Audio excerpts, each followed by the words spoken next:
Hey, welcome back. Today in Lesson 8, we're going to be covering the ranking system in the world of Go. Ranking in Go is used to measure the skill of a player and compare one player's skill to another. There exist a couple of different types of ranking systems in the game of Go. However, traditionally, it is measured in the system of Dan and Q ranks. This Dan and Q system happens to also be used in many Oriental martial arts, where it often corresponds with the belt color. Nowadays, computers and their calculating power help to determine a player's rank more rigorously using a player's past game results. Q ranks are considered student ranks, whereas Dan ranks are considered master ranks. When a person understands the basic rules of the game, they're usually said to be around the 30th Q level. As they get stronger, this number decreases until they become a first Q player. Once a player succeeds in getting stronger than a first Q, they move on into Dan ranks. An interesting side note here is that in martial arts, first Dan is equivalent to a black belt. However, looking at the bottom of this chart, only the very best players are able to achieve a professional Dan rank. A professional's rank is denoted using a P after their rank number. This P is usually used only for online play, however, and you won't really find it when they're playing in person. One thing to keep in mind is that there is no universal way of determining the rank of a person.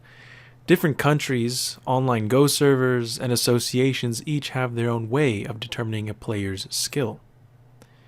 Because of this, one player might be considered a 4th Q in one country, but an 8th Q in another country. A difference in one rank usually corresponds to one free move at the beginning of the game. This helps to keep the game fair and winnable for both sides. For example, a 5 Dan player would give a 2 stone handicap to a 3 Dan player. A 6th Q player would give a 4 stone handicap to a 10th Q player.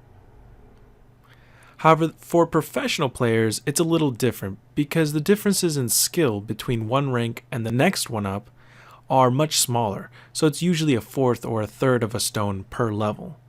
It takes a lot of dedication and many years for a player to become an officially recognized professional. In Asia, training to become a professional begins early in life, usually as a child.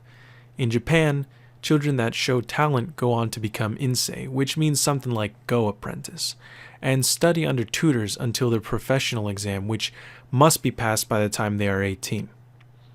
So you can imagine competition is definitely fierce if only 3 to 4 insei can become professionals a year. In Korean, these students are called Yongkusheng, and they also go through a professional training. So in summary, the ranking starts at around 30 Q, then goes up to first Q. Then you get into the amateur Dan levels from 1 Dan to usually about 7 Dan, although some servers go to 9 Dan. And then from the 9 Dan and up, you go really into the professional ranking system. So the professional ranking system would be from 1 Dan to 9 Dan. 9 Dan being the top level that a professional can get to. 1 Dan being the entering level. And again, the difference between these Dan levels is so small that usually you don't even play with handicaps. In theory, any professional player should be able to defeat even the highest ranked amateur Dan player. But there are some very strong amateur Dan players. Most of them were either insei at some point or have been playing for a long time. So I hope that gives you some idea of what the ranking system looks like in the world of Go. Thanks for watching, and I hope to see you in the next video.